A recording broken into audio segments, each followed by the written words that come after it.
Шановні українці, українки, значну частину дня сьогодні у Києві і в області, в Борисполі, Броварах тривали роботи після російського удару. Комбінований був удар, багато балістики, крилатих ракет, були дрони. На жаль, з балістикою найскладніше зараз. Якщо відсоток збиття крилатих ракет в цьому ударі близько 90%, то з балістикою ситуація значно гірша. Потрібні ракети для патріотів. Це те, що можуть забезпечити тільки наші партнери. На всіх рівнях ми доводимо до них і нашу потребу, і те, що ми знаємо, що цю нашу потребу партнери можуть заповнити. Ми говоримо не про подарунки, це про готовність України купувати зброю. Важливо, щоб були рішення, відповідні політичні рішення партнерів і передусім в Сполучених Штатах.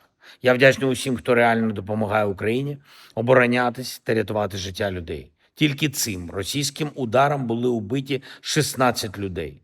Мої співчуття рідним та близьким.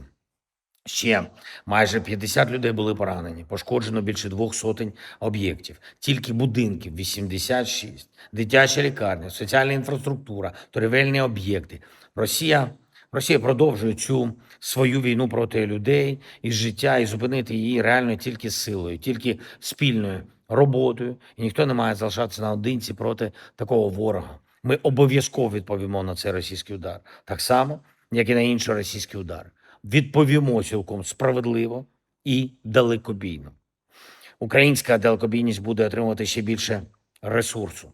Сьогодні також я підписав укази про нові санкції. Кілька пакетів проти російського воєнного комплексу, проти тих осіб, які самі стали так чи інакше частиною російського способу життя та зберігають зв'язки з цією державою попри навіть таку війну.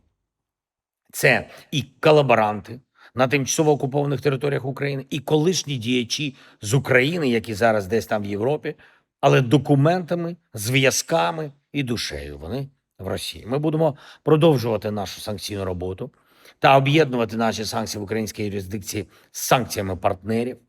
І ще одне. Ми готуємо рішення в дипломатичній команді, потрібні нові підходи на частині напрямків, і, зокрема, в Америці. Після відповідних консультацій будуть призначені. Україні потрібні результати.